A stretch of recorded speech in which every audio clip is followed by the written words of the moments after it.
Un tagad mēs no literatūras un latviešu valodas metīsimies uz pilnīgi otru nometnes pusi, uz eksaktajām zinātnēm un ar digitālās lasītprasmes attīstīšanas uzdevumiem un praktiskiem rīkiem. Mūs iepazīstinās Ziemeļvalstu ģimnāzijas ķīmijas un dabaszinības skolotāja Vēsma Sūna. Un arī Vēsmai sākumā iesildošs jautājums, kā tad labāk patīk lasīt grāmatas, digitāli vai papīrā? Labdien, labdien! Jā, man ļoti patīk grāmatu smarža. Un tāpēc es izvēlos grāmatas paņemt rokās. Un tieši tas, kā izskatās grāmata, piesaista manu interesi un vēlmi to lasīt. Bet esmu sapratusi, ka daļa informācijas šobrīd atnāk digitālā formā. Jo mūsu mājās vairs nav avīzes, mūsu mājās vairs nav, diemžēl, žurnālu, bet ir šī digitālā platforma, kaut vai Facebooks, bet man, dodoties uz darbu, patīk klausīties Latvijas Radio 3, un tur arī es uzzinu jaunumus. Par grāmatām. Man pirms vairākiem gadiem piedāvāja piedalīties bērnu un jauniešu žūrijā, ko organizē Latvijas Nacionālā biblioteka. Un šajā žūrijā var piedalīties arī vecāki. Un interesanti, ka grāmatas, ko mēs tur esam spiesti varbūt izlasīt, noteikti nav tās, ko es lasīju agrāk un iepriekš. Un tāda bija grāmata Zivs kokā, kuru lasot, es sapratu, cik dažādi ir tie bērni, kuri atšķirās no maniem personīgajiem, bet skolā to ir daudz un katrs ir citādāks.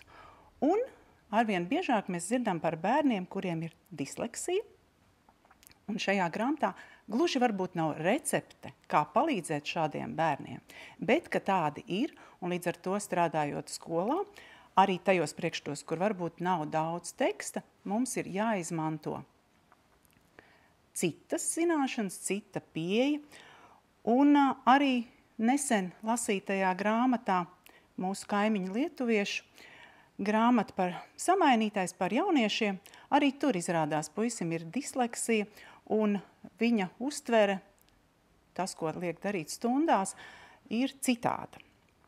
Tāpēc mana šodienas tāda frāze būs, ne viss ir tā, kā izskatās, gan no tiem mītiskajiem varoņiem, mitoloģija, kas parādās grāmatā samainītais, gan arī no tā, ko mēs redzam stundās, kad mums liekas, ka skolēns mūs uztver, patiesībā varbūt nemaz neuztver. Un to mēs redzam tikai vēlāk. Ja neesat lasījuši šīs grāmatas, iesaku izlasīt. Kas attīsta, iepriekšējā runātāja kolēģi jau teica, ka tie ir e-vidē veidoti teksti. Protams, tādi ir arī pieejami un varam paši veidot.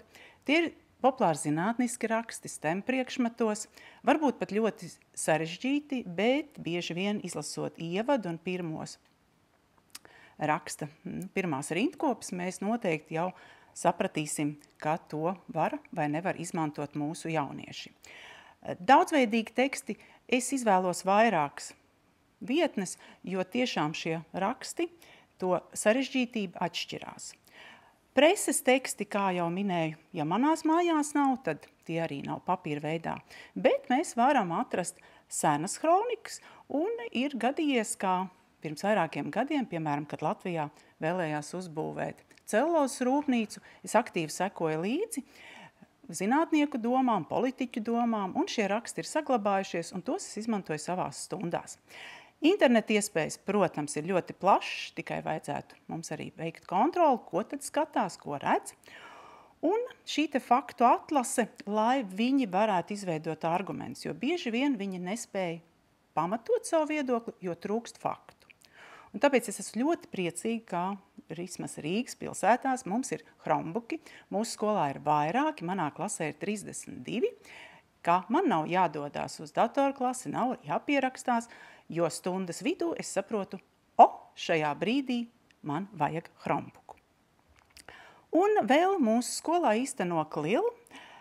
Tas ir veids, programma, kad jebkurā priekšmetā mēs integrējam svešvalodas apguvi, tātad, piemēram, angļu valodas terminus. Man nav jārunā stundā angļu valodā, bet materiāls, ko es piedāvāju, es izvēlos svešvalodā, un arī daudz citus, kaut vai YouTube video. Līdz ar to es varu panākt, ka gan notiek mana priekšmeta apguve, gan arī valodas lietojums un svešvalodas apguve. Tāpēc ar savu pieredzi dažādu materiālu izmantošanā esmu dalījusies arī Klilu konferencē, kas jau 2. gadu notiek Rīgā. Ja mēs runājam par video, tad jau Covid laikā sāku lietot Edpuzzle filmiņas, kur ir milzīga banka, biblioteka, ko ir izveidojuši pasaules skolotāji. Un, ja sākumā es mocījos apstādināt kadru, ierakstīt jautājumu, tad šobrīd es biežāk izmantoju jau gatavos materiālus, palaboju, paskatos, kas der no manā priekšmetā, kas tad būtu vērtīgs maniem skolēniem. Un šeit jūs redzat fragmentu izgrieztu no filmas par gāzbetona ražošanu, ko mēs rādam 9. klasē, bet es to nerādu stundas laikā. Tas ir kā papildu materiāls skolēniem, jo citi materiāli arī ir, un DZM izmantotu, ja liederīgi. Apakšējās lāsītes rāda, ka šajā vietā būs apstāšanās, jeb skolēnam parādīsies jautājumi, gan ar iespējamiem atbilžu variantiem, gan jautājums, kur ir kaut kas jāierakst, vai pat materiāls, kur viņš var paskatīties un kaut ko apgūt vēl papildus, piemēram, kāda schēma, kāda tabula, ko iezīmēt kladēs, un pēc tam, skatoties filmu, papildināt. Man tas ir izdevīgi, jo skolēni ir noskatījušies video, un arī tie bērni, kuriem ir grūtības lasīt, šo tekstu redz uzfilmētu, dzird, un arī jautājums lēnām mierīgi izlasot, spēj ļoti veiksmīgi tikt galā ar šo uzdevumu. Šādu filmiņu man ir daudz, varbūt ierobežojums bezmaksas versijā ir neliels filmiņu skaits, bet to var ļoti veiksmīgi papildinot, uzaicinot arī citus kolēģus darboties šajā Edpuzzle sistēmā. Tātad varam ievietot savus video ar šādiem kontrolas jautājumiem, varam izmantot angļu valodā vai citās svešvalodās, un varam ielikt arī latviešu valodu. Jautājums varam veidot vai izmantot gatavo materiālu. Vai skolēniem patīk? Jā, un man patīk, tāpēc, ka es redzu, ka ir noskatījušies filmiņu līdz galam, un redzu arī viņu iesniegtās atbildes. Ja man ir jālabo, tad es izlaboju, un es iegūstu procentus, kurus tad, diemžēl manuāli ir jāpārnes e-klasē. Priekšrocības, Klilu apguve. Vēl viena priekšrocība, STEM, un, protams, arī šī digitālā pratība. Rīki darbam ar tekstu. Tā kā mācīju arī kādreiz dabazinības 5. un 6. klasēm, bet šobrīd galvenokārt strādāju ar 8. līdz 12. klasēm, tad šie rīki der, izrādās, visiem vecuma posmiem.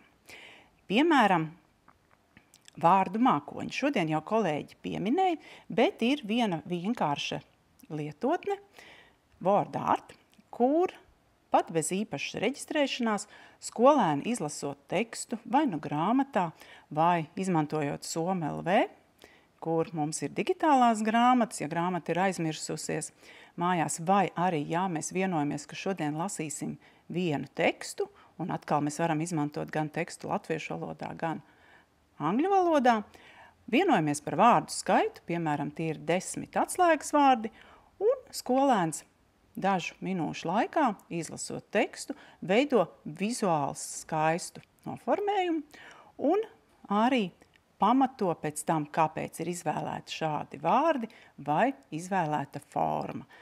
8. klasēm tieši šajā laikā mēs ķīmijā apgūstam ūdens tēmu, un tāpēc man ir ļoti daudz piemēru, protams, rādīšu tikai dažus.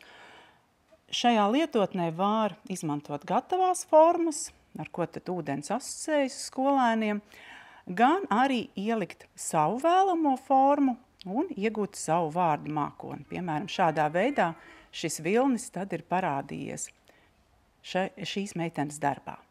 Un ja mēs paskatāmies, vai ir kaut kas kopīgs, jā, ka tas ir šķidrs, kā mums asociējās ar dzīvību, ar to, ka ūdenim ir dažāds blīvums dažādās temperatūrās. Un līdz ar to 40 minūšu laikā, pateicoties Chromebookiem, mēs izlasām tekstu, mēs vizualizējam tekstu, mēs to vēl paspējam arī pārunāt. Un katrs ir priecīgs, lepns, ka viņa darbiņš ir skaists un parādīts. Pirms vairākiem gadiem sāku lietot šo lietotni, kas vairāk varbūt ir paredzēta ģeogrāfiem, jo šajā atlantā ir kartes un ir informācija. Pirms tam šī mājaslapa izskatījās nedaudz citādāka, bet kopš 23. gada ir veikti atjauninājumi. Un šo savukārt es lietoju tieši Klilu apguvē, jo sadalu skolēnus grupiņās, tas atkal atvieglo, ka skolēni, kuriem varbūt ir problēmas ar angļu valodu, varbūt ir skolēni, kuriem ir problēmas ar lasīt prasmi, strādājot grupās, var īstenot manu mērķu stundas un attiecīgi arī iegūt dažādas prasmes. Parasti sadalu, iedodu tēmu, kas ir jāatrod šajā mājaslapā, un pēc tam šis darbiņš ir jāvizualizē, jeb jāpārveido citā formātā, izlasītais, jāieliek karte, un savukārt pēc tam ir jāizstāsta. Jo rakstu šeit ir daudz, visus mēs nevaram, bet ja klasē ir 30 skolēni, tad mēs varam iegūt vismaz 10 grupas un līdz ar to uzzināt kaut ko jaunu par 10 dažādiem aktuāliem notikumiem, kas ir saistīti ar vidi, varbūt ar kādām globālām pārmaiņām, kas mūs varbūt vēl neietekmē vai ietekmēs, un tādā veidā strādāt ar digitālu tekstu, kas tiek regulāri atjaunots, līdz ar to ir pieejama, teiksim, svaigākā, jaunākā informācija. Un šo vizualizāciju laikam daudzi arī lieto, un tā skaitā arī es, tā ir Canva, un arī mani skolēni pirmo reizi jau attālinātā laikā sākot lietot Canva, teica, kāpēc mēs kaut ko tādu nezinājām iepriekš, jo šeit var veidot plakātus, var veidot tekstus, var tekstu ātri pārvērst PowerPointā, bet varbūt neesat pamanījuši, kā var veidot arī komikus. Un izrādās, ka tas atkal ir izaicinājums skolēniem par kādu tēmu īsi un kodolīgi pastāstīt. Pie tam mums parasti tomēr komiks asociēs ar kaut ko smieklīgu, bet nevienmēr, jo komiks var būt arī šīs informācijas kodolīgs atstāsts.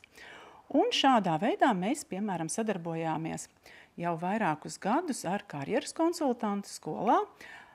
Viņas ideja bija, ka mums vajadzētu kaut ko iekļaut, un savukārt mans piedāvājums tajā laikā bija dabaszinībās. Mēs apguvām par lakām, krāsām, šķīdinātājiem, saistvielām, un skolēni tad veidoja šos komikus vai reklāmas, kas no kuram trāpījās, izmantojot dabaszinību, iegūtās zināšanas par šīm vielām un attiecīgi tās saistot ar darba tirgu, ar iespējamo nākamo profesiju. Un pēc tam rādīja šos komikus, reklāmas un attiecīgi pamatoja savu izvēli. Tad tāda vienkārša liekas prāta vētras, ja balsošanas lietotne. Man viņa vienkārši patīk saukt tricideri, angliski tomēr tā nebūs, bet jau skolēni arī ir pieraduši, ka tulītās būs jāver vaļā. Un šajā vietā mēs varam gan ielikt jautājumus, gan arī veidot šo prāta vētru, kad klase dalās ar saviem jautājumiem, dalās ar savām idejām. Ja tas ir ar audzināmo klasi, tad esmu izmantojusi ļoti labi, bet arī mācību priekšmetos. Piemēram, mēs izlasām tekstu, atkal vienojamies, kuru tekstu mēs atradīsim Chromebooka izmantošanas laikā, un es uzrakstu šo galvu, uzrakstu jautājumu klasē. Nospiežot zaļo podziņu, mēs varam pievienot ideju, un skolēni uzraksta jautājumus. Katrs vienu jautājumu, jo šobrīd esmu pamanījusi, ka it īpaši lielās klasēs tā skaļi neviens negrib viens otram pajautāt.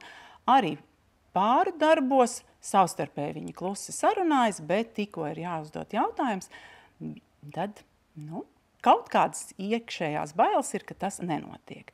Bet savukārt šajā lietotnē tiešām pārskaitu un visi 20 vairāk skolēni ir uzdevuši jautājumus. Bet kā tad var izmantot to tālāk? Blakus parādās iespēja balsot. Un to es savukārt lietoju, lai nobalsotu par jautājumu, uz kuru jūs zinat atbildi, vai jautājumu, kas ir izprasts, vai kādā citāda iemesla, piemēram, mēs tur vienmēr varam izdomāt, vai tieši otrādi. Un sistēma sarindo jautājumus pieaugošā secībā, uz kuriem tad ir vairāk balsis. Protams, mēs varam pārunāt, un šeit ir bijusi stunda par koroziju, par metāla priekšmetu sadalīšanos, arī par plastmasas koroziju. Un, kā jūs redzat, tāda šīs 3 balsis var katrs skolēns dot, kā es smējos, 3 dzīvības, tieši tāpat kā datorspēlēs bieži vien. Un par šiem man jautājumiem uztraukums nav, tātad to tēmu ir sapratuši vai nu no manas stāstījuma vai lasot tekstu. Savukārt īpašu uzmanību es parasti pievēršu pēdējiem jautājumiem, kur ir saņēmuši 0 balsis. Un tad tos mēs stundas beigās pārunājam, jo iespējams, ka vai nu ir bijis jau līdzīgs jautājums, kas ir veiksmīgāk noformulēts, un tas ir saņēmis vairāk balsis. Bet varbūt, kā tēma nav saprasta. Un tad gan skolēni labprāt atbild uz šiem jautājumiem, arī tas, kas ir varbūt pievienojis, jo šī anketēšana ir anonīma, jo viņi jau ir ar pārliecību. Viņi ir lasījuši tekstu, viņi ir noformulējuši jautājumu, viņi ir piedalījušies balsošanā. Un tad pēdējās stundas minūtes, es teikšu, visi atdzīvojas, un bieži vien tā ir prāta vētra, jo skan no visiem stūriem atbildes. Un tad ir tikai jānoformulē tas kopīgais stundas sasniedzamā rezultāta izvērtējums, vai tad ir izdevies vai nav izdevies.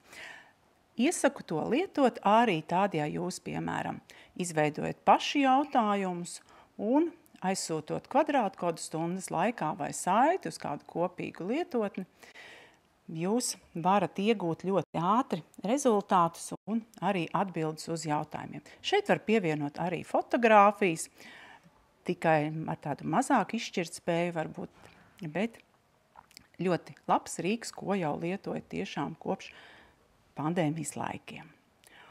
Un tad, laikam, viens no maniem šobrīd mīļākajiem rīkiem, tādu man ir daudz, ir Learning Up, kur var veidot dažādu veidu uzdevumus. Un sākumā, jau 2 gadus, es pati šajā lietotnē veidoju savus materiālus, jo bieži vien programmās, vismaz ķīmijā, mēs pamatskolā redzam, kā strādā ar kartītēm, strādā ar tekstu un to pārveido, savieto pa pāriem. Un, lai šādas prasmes trenētu, es sāku veidot šajā lietotnē savus uzdevumus. Man tādu ir daudz, un atkal tos lietoju gan pamatskolā, gan vidusskolā.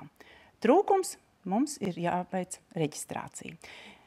Bet tur mēs varam veikt gan jau pieminētās kartītes, gan grupēt pa pāriem, gan grupēt kaudzītēs, gan ar vārdiem izslēgtajiem, gan krustvārdu mīklas, gan gribu būt miljonārs, gan šarādes, gan atklāja, kas ir paslēpies zem kartītēm. Tāds kā puzles veids, tas man atgādina bērnībā zupas šķīvi, kur bija trusītis ar pūpoliem, un ja izēdīsi zupiņu, redzēsi trusīti. Tātad ļoti vienkāršs rīks, bet mēs to tiešām aktīvi stundās lietojam, un bieži vien, diemžēl, nav vajadzīgs tad ātri Chromebooks, to var ātri atvērt arī ar saviem mobīliem telefoniem, bet skolēni zina, ka skapis ir pieejams, un kuram vai nav tas telefons līdzi, vai arī ērtāk, viņi jau paši pēc numuriņiem paņem ātri savus Chromebooks. Bet kāpēc es to stāstu? Ka šajā gadā es izdomāju, bet taču to var darīt arī skolēni. Tikai man, kā skolotāja, ir jāparāda, kur to darīt, jāiedot vienots teksts, un tad stundā skolēni pārvēršās gan par autoriem, gan par recenzentiem, gan par kritizētājiem, gan arī apgūst vielu. Un kā tad mēs to darām? Aizsūtu, piemēram, rakstu, jo kaut vai, mēs domājam par ķīmiju 2, kur mums nav mācību grāmatu, bet ir vairākas grāmatas pieejamas internetā, tātad digitālajā vidē. PDF materiālu ir iespējams sagriezt, un es sadalu, piemēram, 10. līdz 15. lapas pusi nosūtu šādu tekstu skolēniem.